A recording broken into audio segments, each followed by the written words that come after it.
പിണറായിയുടെ പറമ്പില് ഹെലികോപ്റ്റർ നിർത്തിയിട്ടുണ്ട്. അത്രേ കോടികൾ വാടക കൊടുക്കുന്ന ഹെലികോപ്റ്റർ പിണറായി തമ്പുരാനുണ്ട്. 45 കാറുകളുടെ അകമ്പടിയോടെ പോകുന്നുണ്ട്. പിണറായി തമ്പുരാൻ എല്ലാവിധ സൗകര്യങ്ങളുണ്ട്. പക്ഷേ പിണറായി തമ്പുരാന്റെ പ്രശ്നമൊന്നുമില്ലല്ലോ. അസുഖം വന്നു കഴിഞ്ഞാൽ അങ്ങോട്ടേക്ക് പോകാം.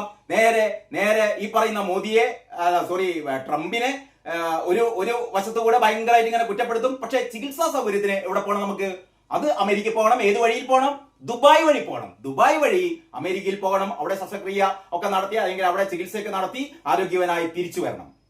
ഇവിടെ നമ്മുടെ നാട്ടിൽ അല്ലെങ്കിൽ തന്റെ ഭരണത്തിൽ അത് ഈ ചികിത്സാ ചെലവൊക്കെ ആരാ വഹിക്കുന്നറിയോ? ഇവിടുത്തെ പട്ടിണിപ്പാവങ്ങൾ നൽകുന്ന നികുതിയിൽ നിന്ന് കൈയിട്ട് വാരിയിട്ടാണ് ഈ സാമദ്രോഹി ജനദ്രോഹി പിണറായി എന്ന് പറയുന്ന ഇയാളെ ജനദ്രോഹി എന്നല്ല പിന്നെന്താ വിളിക്കുക?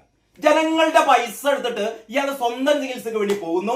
ഇവിടെ സാധാരണക്കാരൻ ഹൃദ്രോഗം വന്നു കഴിഞ്ഞാൽ ഇവിടെ ഉപകരണങ്ങളില്ല. മിണ്ടുന്ന ഡോക്ടർമാരെ എന്ത് ചെയ്യും? കശാപ്പ് ചെയ്യും. ഈ മനുഷ്യനെ എന്ത് പേരിട്ടാണ് വിളിക്കേണ്ടത്? കുലംകുത്തി എന്ന് മരിച്ച ശേഷവും കൊന്ന ശേഷവും ടി പി ചന്ദ്രശേഖരനെ വിളിച്ച അധമ്മനാണ് ഈ പിണറായി വിജയൻ, അല്ലേ? നികൃഷ്ടജീവി എന്ന താമരശ്ശേരി ബിഷപ്പിനെ വിളിച്ചയാളാണ് ഈ അധമ്മൻ. എന്താ വിളിക്കേണ്ടത് പറ? അതായത് നാട്ടുകാരുടെ പൈസ എടുത്തിട്ട് മൂപ്പര് സ്വന്തം ചികിത്സക്ക് അമേരിക്കയിലേക്ക് പോകും, ദുബായ് വഴി പോകും.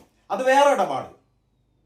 ഇവിടെ സാധാരണക്കാരൻ ഒരു ഹൃദയ ശസ്ത്രക്രിയക്ക് അല്ലെങ്കിൽ ഹൃദ്രോഗം വന്നു കഴിഞ്ഞാൽ ആശുപത്രികളിലൊന്നും അതിനുള്ള ഉപകരണങ്ങളില്ല. കാരണം പൈസ കൊടുക്കുന്നില്ല വിതരണക്കാർ.